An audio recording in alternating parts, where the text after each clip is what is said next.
G'day everybody, it's Jerry Can from Supertech Electronics, and we're going to remove a Holden Trax Stereo.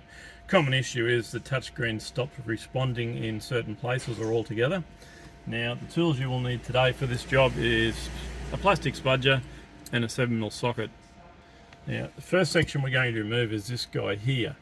It will separate from this and come out. Ours is loose for video purposes, but you'll get your spudger under and you'll loosen little bits at a time until the whole thing comes out. And that comes out as a whole, and you can put that aside so that you don't damage it. And we're going to be left with 4 screws.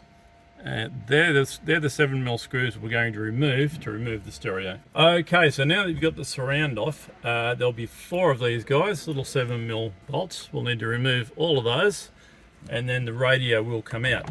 Now it is going to be connected with some electrical connections, and once you've got your radio out, it's ready to send off to Supertech Electronics for repair.